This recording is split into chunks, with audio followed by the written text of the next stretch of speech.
Welcome to the Adventures with Grammy podcast. I am your host, Carolyn Berry. This podcast is for grandparents on the go with their grandchildren and for parents who want to ensure loving relationships across the generations. I welcome your feedback and your input on every episode of the podcast we produce. Please send me an email, carolyn@adventureswithgrammy.com. Now sit back with your favorite beverage and enjoy today's episode. This episode of the Adventures with Grammy podcast has 3 guests. The first guest is Lisa Jakovsky, who is the author of the book Let's Talk, A Story of Autism and Friendship. The second guest is Lynn Farrington, who is a retired teacher who lives in Australia, and she's here to tell us about activities that we can do with our grandchildren. The third guest is Rainer Jenss, who is the founder of the Family Travel Association. He is here to tell us about the latest research on family travel and to give us some hints on how to make that a smooth, enjoyable vacation.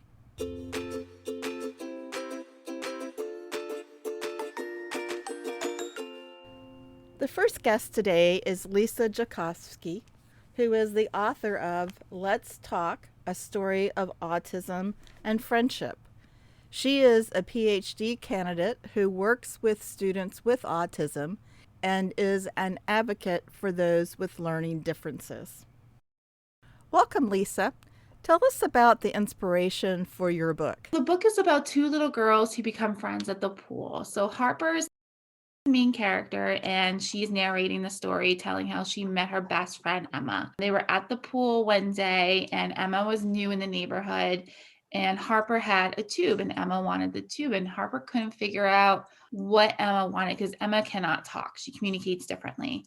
But Harper found a way, and then she went home and she goes and she talks to her mom about autism, and she becomes determined to find a way to communicate with Emma.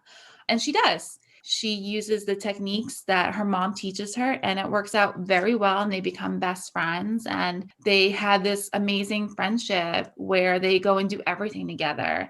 And I have more books coming, and each one's going to be a different adventure, similar to how they went to the pool. But it's really about that determination to become friends and overcome those obstacles that is a central theme of the book. And that's really what my book is about, is 2 little girls that don't let autism stand in the way. Emma wants to go to the pool, and she makes it happen. And Harper wants to be friends with her, and she makes it happen. Tell our listeners what autism is. Autism is something that affects the way people learn. It could be children, it can be adults. Some people say it's a neurological disorder, but it really affects people neurologically and cognitively. You can have an issue with being social, not understand social cues. You might have an issue with your eye contact. You might have an issue with acting a certain way in public, like flapping your hands or waving your arms, or you might say things that are inappropriate. So autism affects people in different ways. The way I always describe it to people is that it really is just a different way to learn. How many people in the United States have autism? What are the statistics? The rates of autism go up every year. So the statistics are always changing, and they don't really know what causes autism. There's all kinds of different theories and hypotheses, and there's different ways to work on autism to help little ones, have the best quality of life and enjoy their lives and reach their full potential. What prompted you to write this book? My field is applied behavior analysis. I've been in this field for 7 years now, and I've been working with children doing applied behavior analysis. And a common theme I found was that children with autism had difficulty interacting with children that did not have autism or were neurotypical, as we describe them. And the little ones that were neurotypical sometimes tried to engage with them, sometimes would just walk away. So I actually had a client, and the mom was talking about how they had gone to the park and the little one was on the swing, and another child was trying to help her learn how to swing correctly, but she wasn't really paying attention to what she said, but the little one kept trying, which I thought was amazing. So it inspired me to write this book and use something that I really, really love, which is writing. It's something I've always been passionate about, and use it as a platform to show families what I see autism to be and see what my experience has been. So that's really where the inspiration came from, was from my job. And in reading the book, you see a lot of my experience in it. I describe the little one with autism as, having issues that I've seen before. And the use of the communication device is something I've made a million times before in the past. So it was really neat to get to be able to bring that to it and to show families a different way to look at autism. Because there's not many books out there about autism, and the ones that are there, they don't use applied behavior analysis techniques. So I really wanted to combine my two passions, and this was an amazing way to do it. I know you don't want to divulge too much about your upcoming books, but can you give us a tease about what we can expect? Book number 2 just went into publication yesterday. That should be out by early summer. Each book is going to see the girls go on a different adventure, as I say. So they're each going to a different place. And each place is something that is near and dear to my heart. Book number 2 is really fun. And it's also going to tackle another social issues. It's going to be the same with each book. They're each going to tackle a different social issue, Little Ones with Autism Phase 2. And there's going to be teasers and sneak peeks all over my social media. So if you want to see what's going on and want updates, you can follow me on all of my social media and my website. But it's going to be really fun. I'm really, really proud of this one. It's an adventure that is very near dear to my heart. So I'm very excited about it. What social media are you on? I'm on Facebook and Instagram under the same name, Books by Lisa Jakovsky. And I'm on Twitter at Lisa Child Books. You can also find all my social media on my website, which is www.ljayauthor.com. J is short for my last name, Jay. So you can follow everything there, and you can go to my website, follow all my social media if you can't remember where I am. And you can find my book at all kinds of retailers too. Free giveaways, I have sales, I have stickers, I have pens, I have all kinds of fun stuff.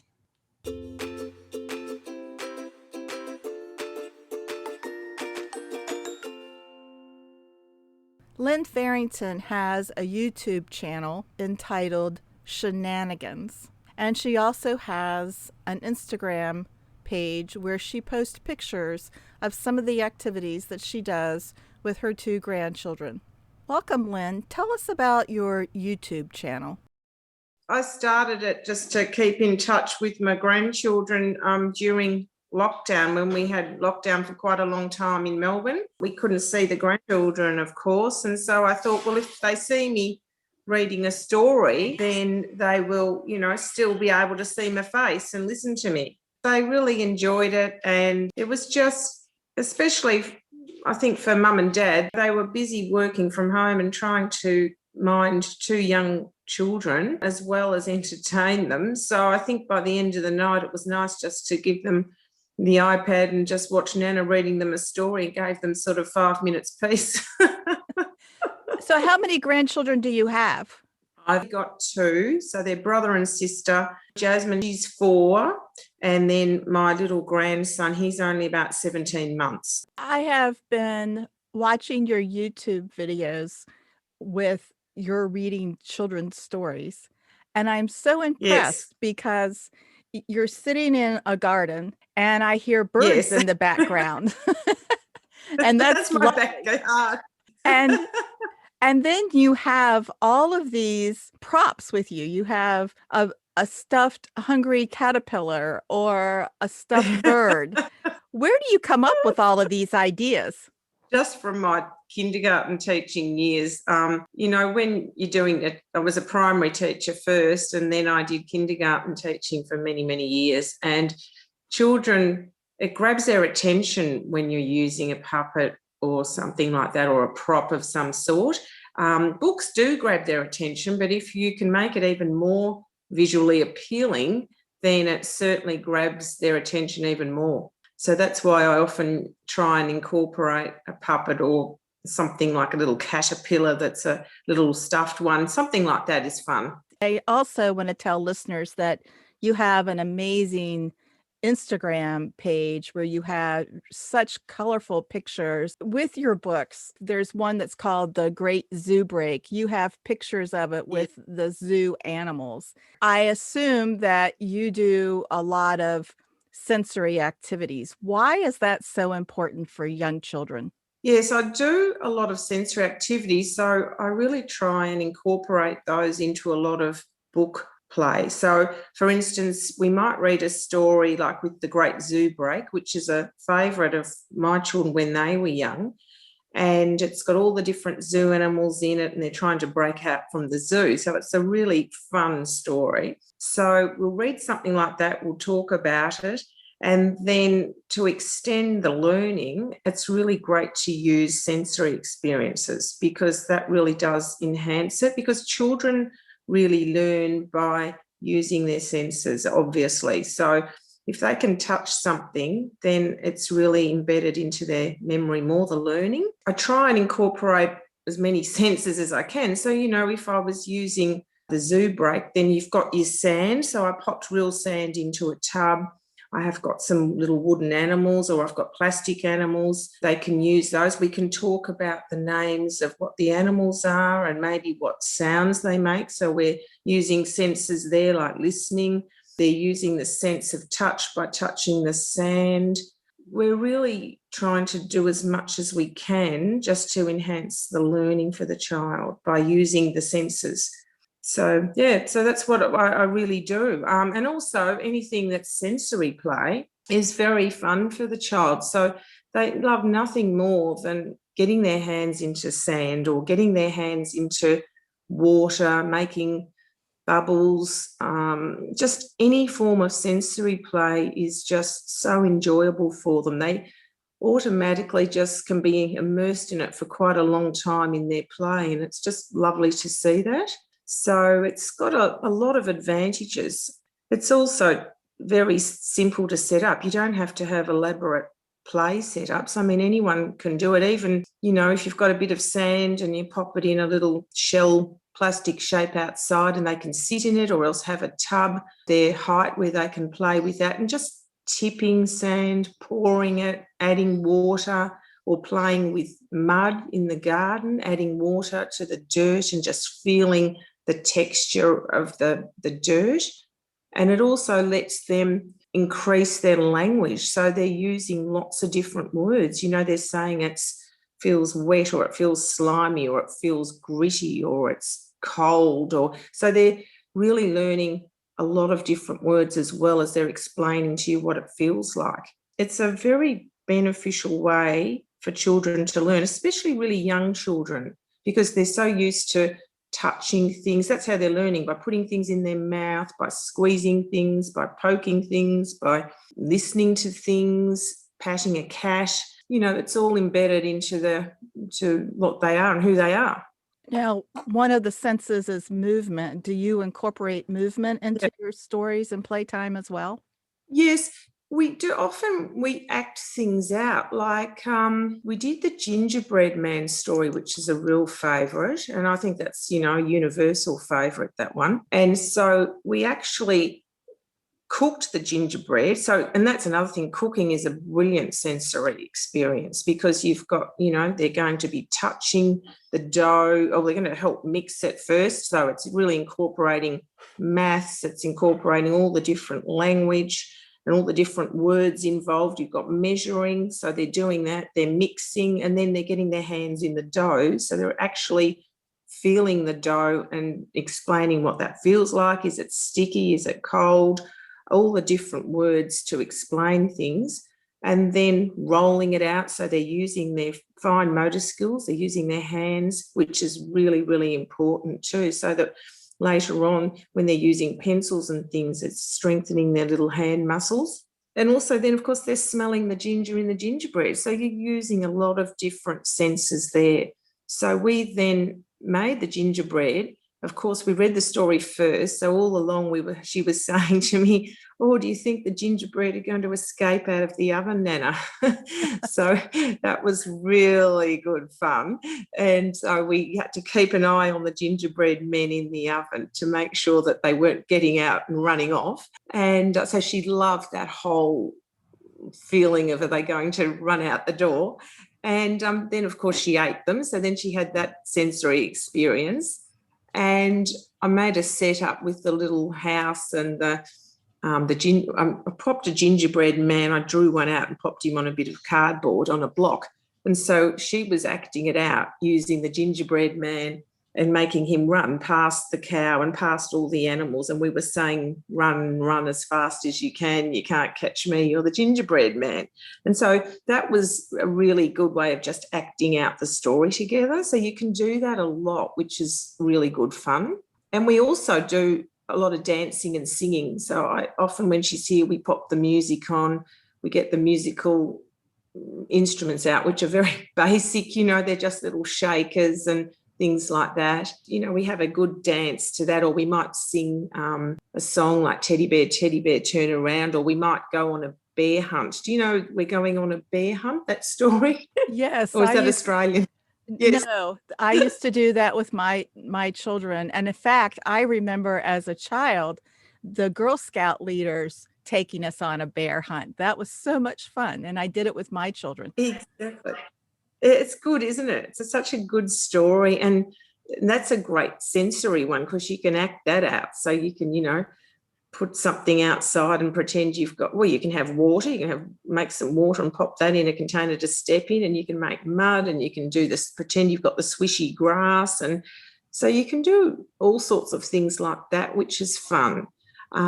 There's a lot of different ways of extending books, and you don't have to base everything on books. I mean, sensory play can literally just be where you fill up a bucket outside or a tub, put in water, give them some dishwashing liquid and a whisk or some pouring containers, and they can be busy for hours. My granddaughter, if you give her water outside with anything, she can play with that, just pouring it into different containers and using funnels and lots of different little spoons. So they're using their hands again and practicing those little fine motor skills.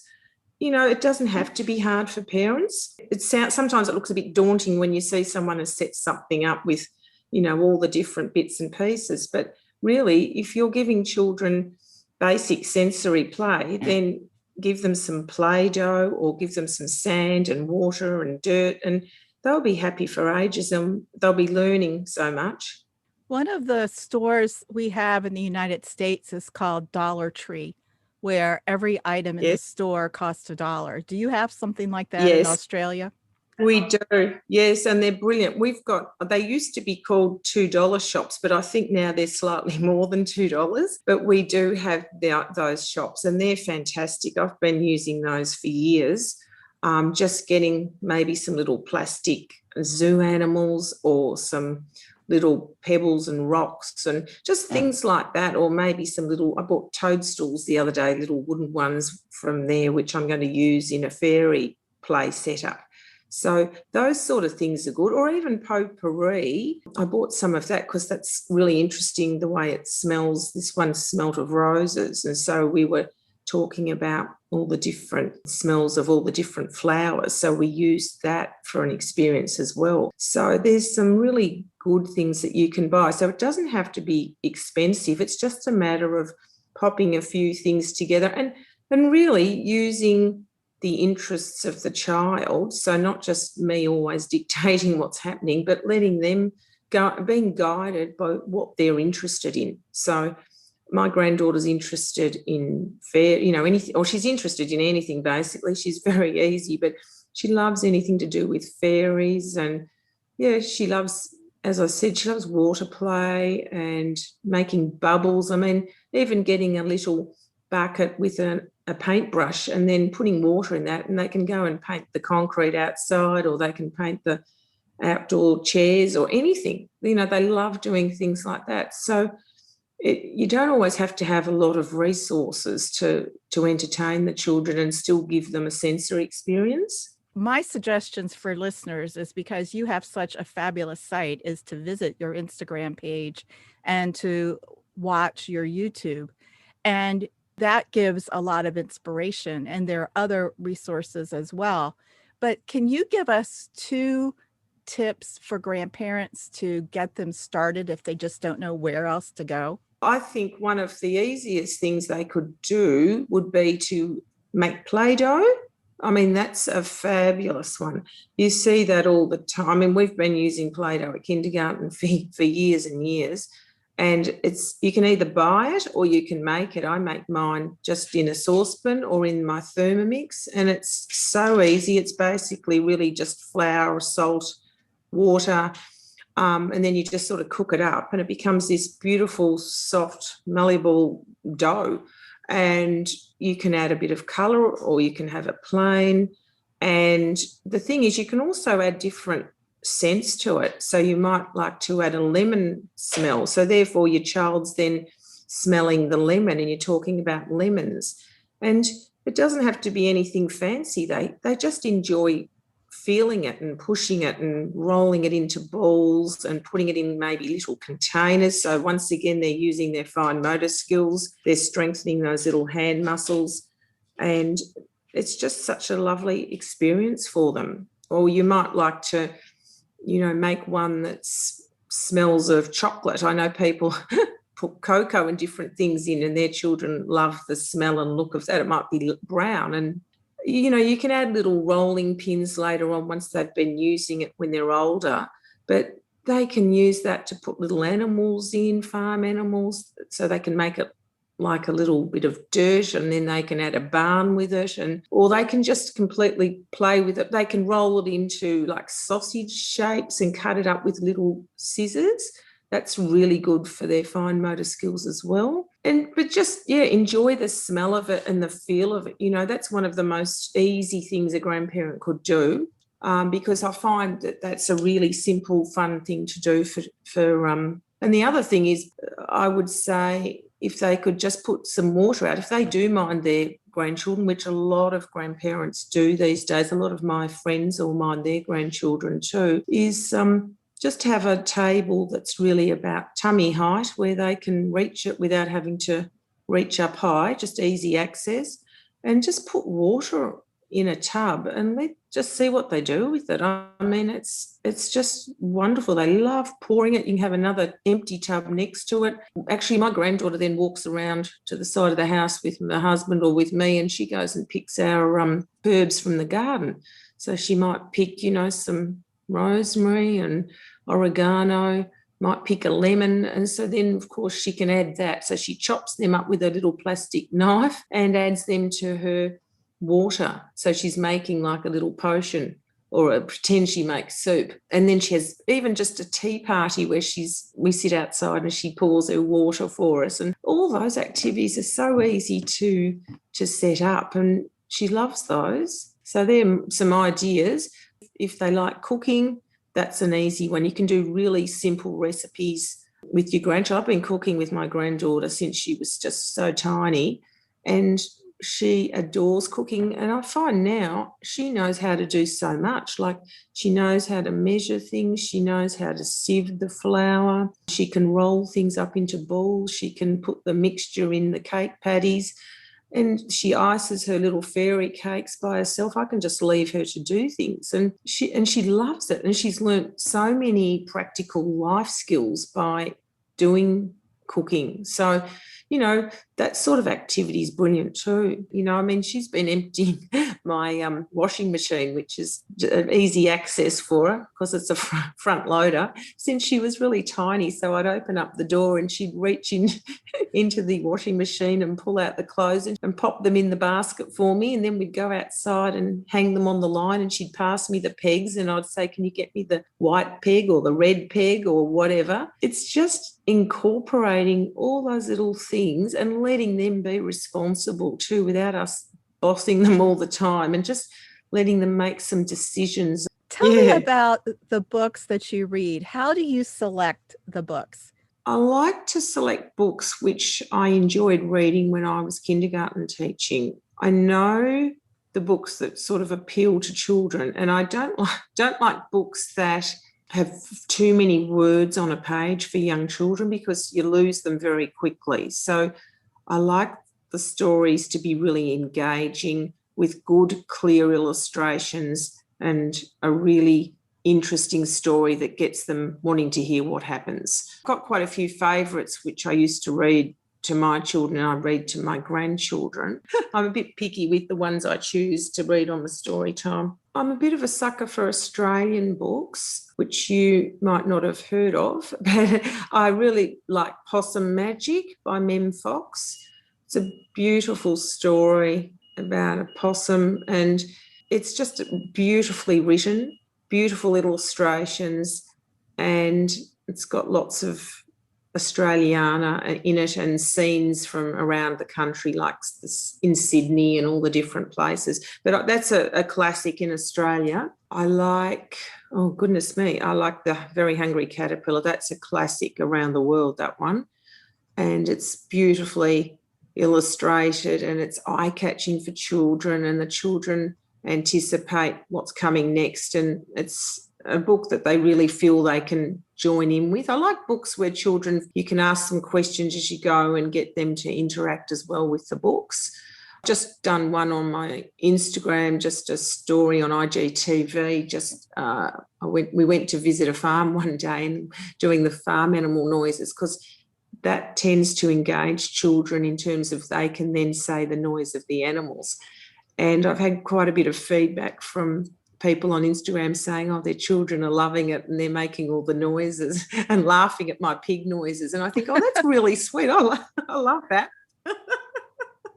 So that makes me really happy when I hear things like that, to know that there's children there, they've heard a book that day and they've thought it was funny and really enjoyed it. So that's what it's all about, isn't it? Where they just enjoy a book and feel like, oh, yeah, I love that. And it just helps with the whole trying to increase children's early literacy and a real love for reading.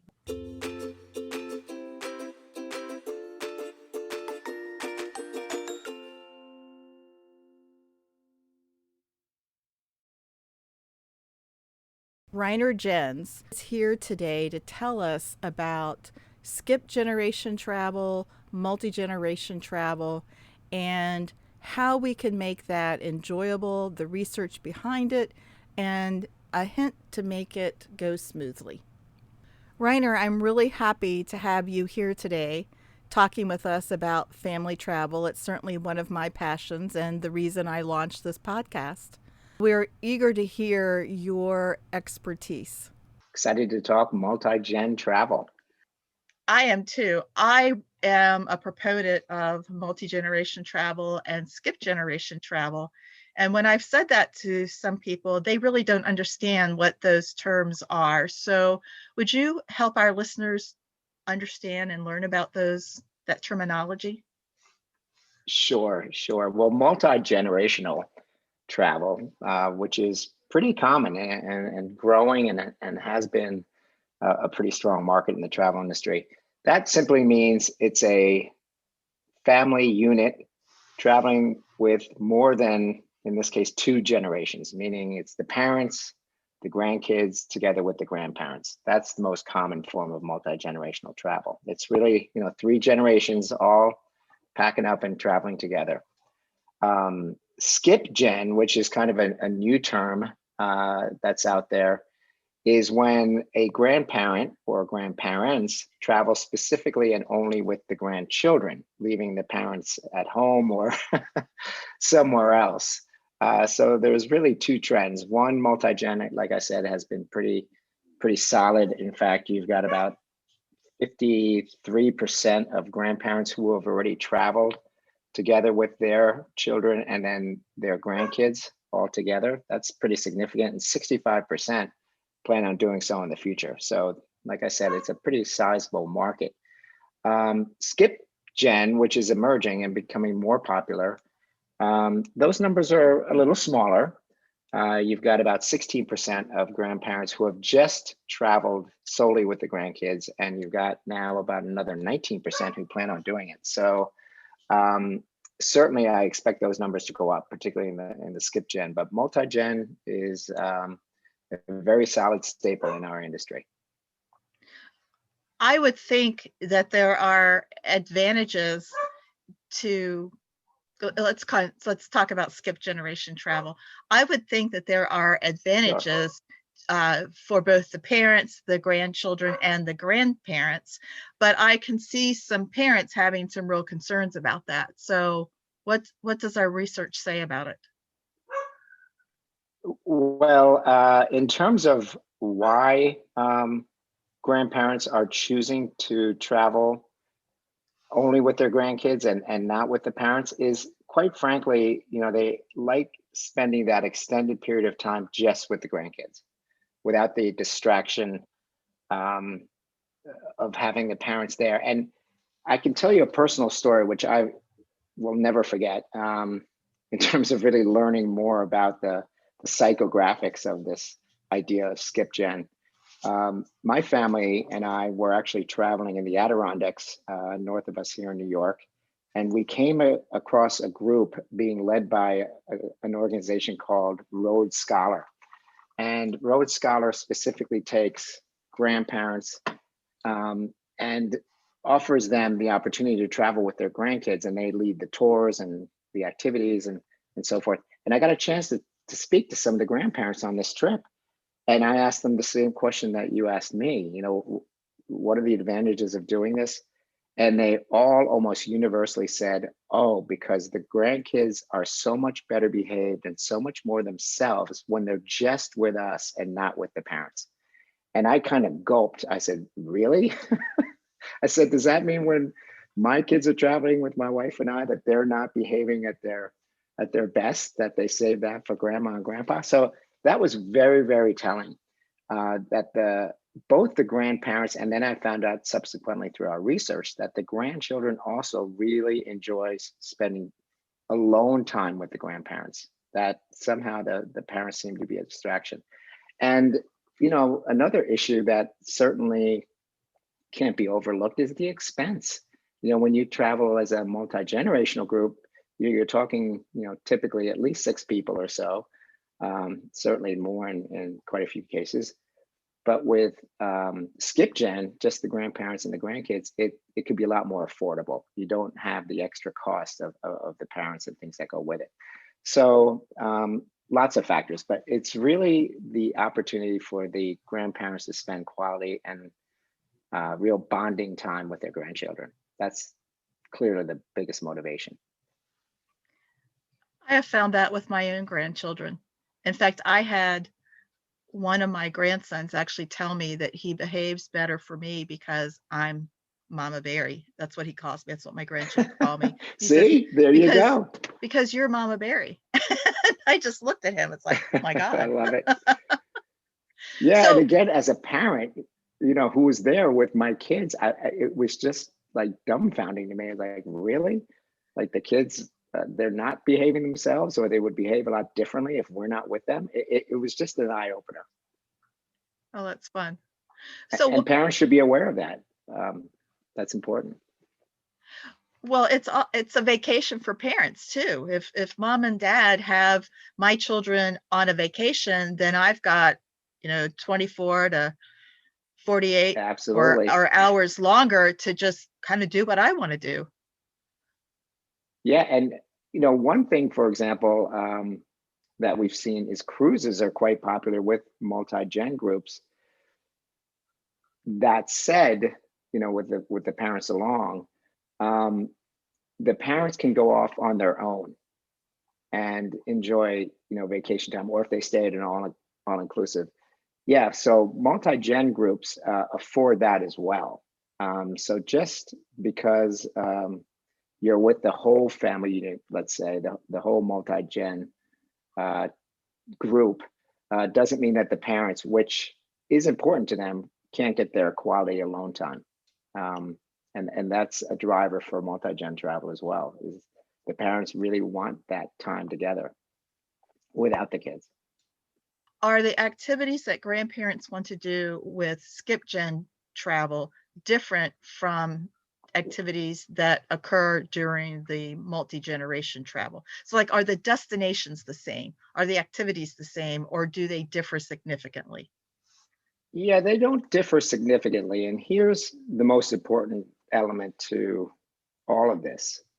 The biggest challenges of organizing a trip like this, and for those that have already tried in your audience or have done so successfully, will know that first of all, the biggest challenge is finding the time when everyone's available. That's usually the biggest issue. Right behind that is finding a destination and activities that everyone is interested in, right? That's not easy. So it's very important to involve all generations, all those that will be traveling together in on the planning process. I mean, they really need to kind of coordinate, and you could turn that into a game, and everyone kind of writes down their own wishes in terms of places to go or things to do, and then put them all in a pile and see which ones kind of win. That's a technique I know a lot of people have used, but it would be a big mistake for any parents or grandparents out there not to include the grandkids in the planning. I can't emphasize that enough. Many parents are doing that, but it's really important because let's face it, if the kids feel that they're just being kind of dictated to or just following along, they're much less likely to be engaged or interested and enjoy the experience. If you give them the opportunity to help pick the activities or maybe the destination or where to stay, that's going to go a long way in making everyone happy, because making everyone happy is probably the biggest challenge. In terms of where they're going, looking at our research, beach vacations are still easily number one. Who doesn't enjoy a beach? Everyone from a young child to an older grandparent. Theme parks, interestingly, are number two on the list.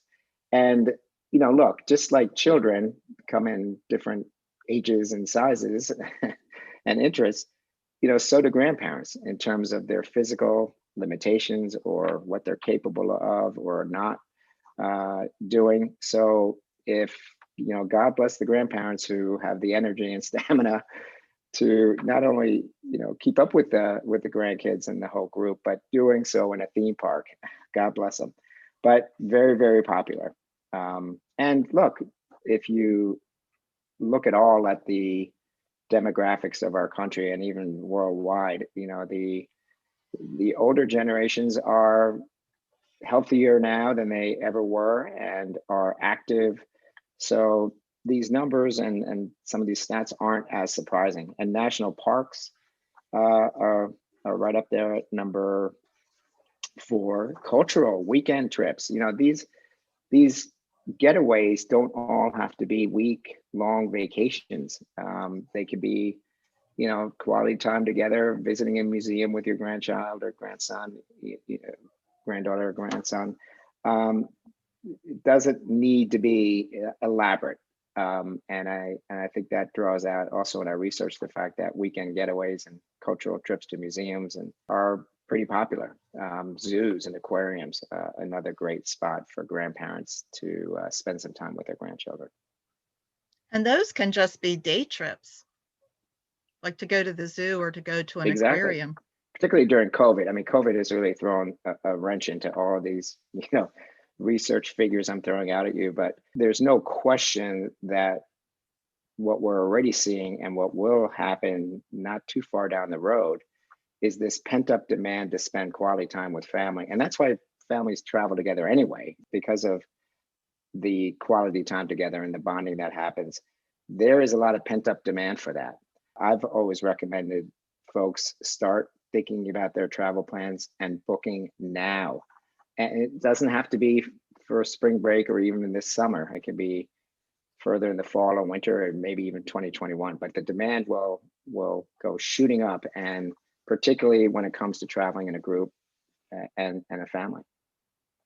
Well, I would think in light of the pandemic, you're seeing more domestic travel than foreign travel anyway, because of so many restrictions. Absolutely. And look, in terms of restrictions, they are what they are, and they need to be followed. Airlines are really at the front of all this in terms of traveling beyond the road trip, which has been very popular. I mean, it was very difficult in certain places around the country to get a vacation home this past summer, despite all the, COVID spikes and whatnot. And this is a trend that's kind of come out of COVID that I think you're going to see also accelerate is the use of vacation rentals. Some of these, there are new websites popping up that specifically provide accommodations further afield, further away from the cities, that provide opportunities to get more into nature and to spend time together outside of the crowds. That is going to be, like I said, very, very popular, whether it's VRBO, winter vacation rentals, Airbnb have definitely reaped the benefits, and we'll continue to see quite a bit of activity as people start feeling comfortable in booking again. I've read where RV travel is up tremendously as well. I have read the same thing. Absolutely. It was very difficult at one point, if not impossible, to rent an RV. I think that the sales have gone through the roof. It's amazing what pandemics will do in terms of shifting habits and perspectives. And this is certainly one of them. And safety, particularly for older generations, is certainly going to be on top of the list in terms of factors that people are going to look at. And the industry is responding. Cruises have been typically a great option for multi-gen groups, even skip gen for sure.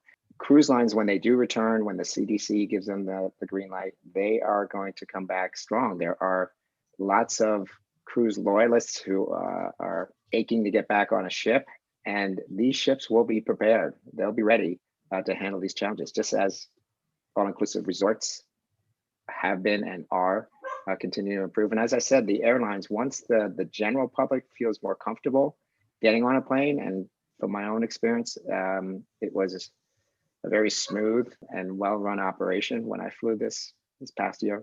It's just getting that comfort level back for people. But I think the industry has really responded in its protocols and making sure its guests are taken care of, safe, and protected.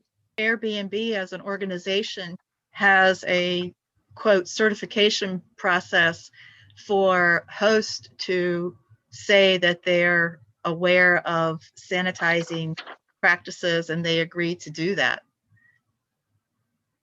Yeah, and I think, Airbnb is pretty well known at this point, and I would think certain brands, particularly in the accommodation space, whether it's a Hyatt or a Wyndham or Hilton, what have you, these brands that people are familiar with and trust are going to be that much more valuable. They're going to be counted on to do the right thing and have those protocols. But so the industry has been working feverishly to make sure that, like I said, its clients and customers and travelers feel safe and protected. Been a concern for grandparents. So True. It's now heightened, really. I always keep sanitizer. Prior to the pandemic, it was like, let's go wash your hands. Here's sanitizer, wash your paws, because I tried to keep them healthy. And that was, like I said, prior to the pandemic. So on a personal note, what are your favorite places to visit? Well, personally, I'm blessed. I had an opportunity to travel with my family for over a year. Back in 2008 and 2009, we covered 29 different countries. 29 because it was 28, but then we realized, hey, the Vatican's actually a country. So we put another one on the board. But that was an amazing experience, and one that I think, you're seeing more of, parents realizing the importance of spending not just quality time with their kids, but showing their kids the world and providing them a perspective that's unmatched in any classroom. But anyway, to answer your question, Africa. I've been to many countries in Africa, whether it's Botswana or Zambia. South Africa is an amazing country, despite sometimes its social challenges. But Africa is just magical. And that is actually one destination that is very popular with multi-gen groups. Children, as well as grandparents, and certainly parents, everyone is just bewildered and mesmerized when they first see an elephant in the bush, or a leopard, or a flock of flamingos. I mean, to be out in nature is just indescribable and unmatched anywhere. So Africa is my easy choice on that one. Different countries within Africa. That's exciting.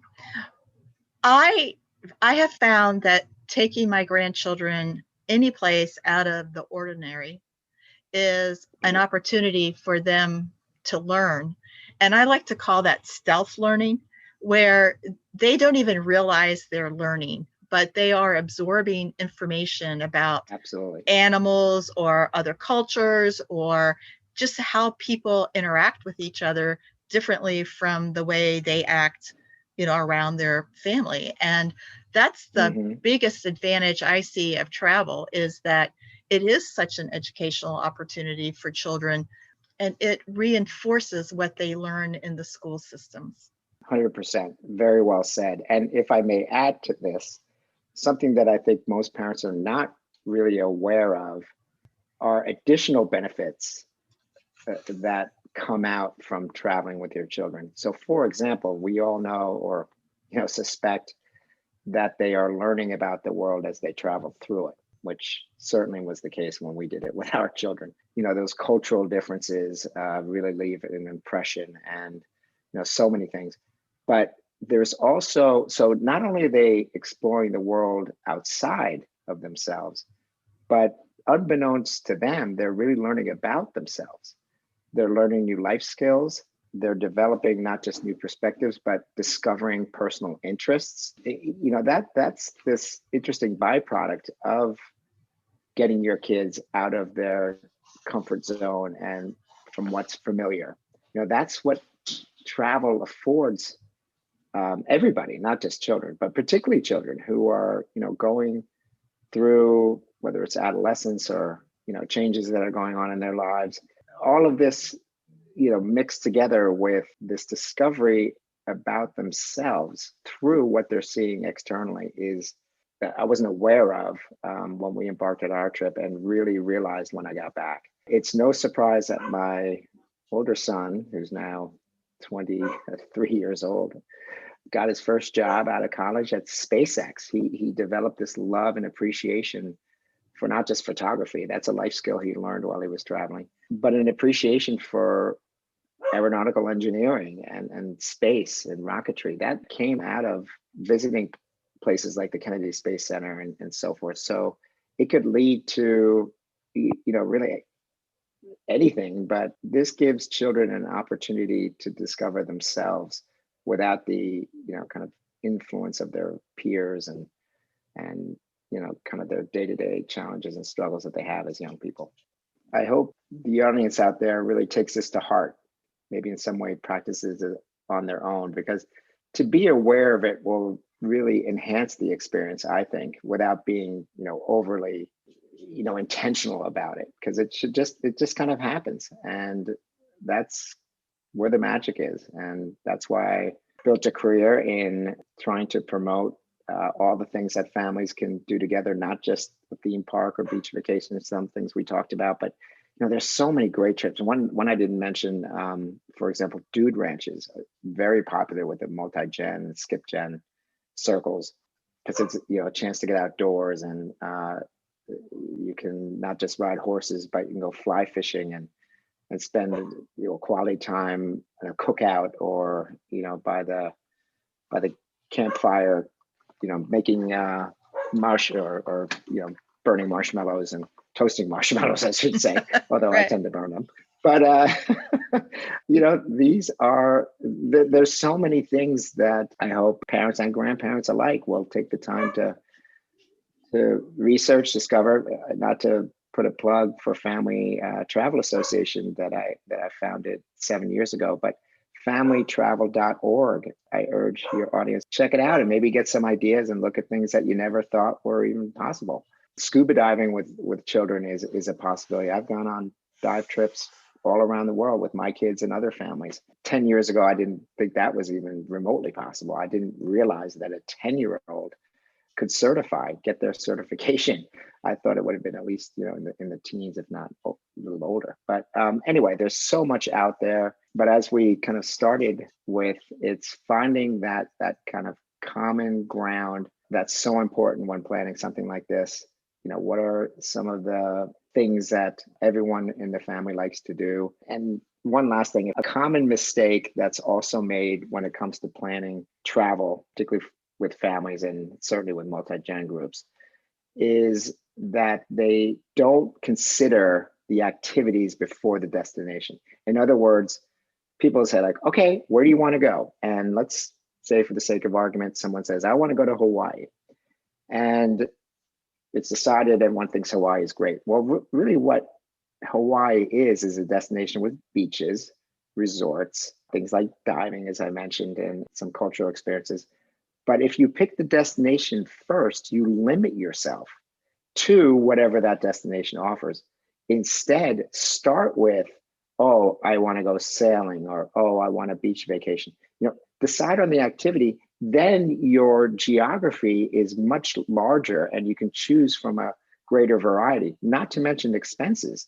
Let's say everyone decides to go to Hawaii, but some people live, in Florida.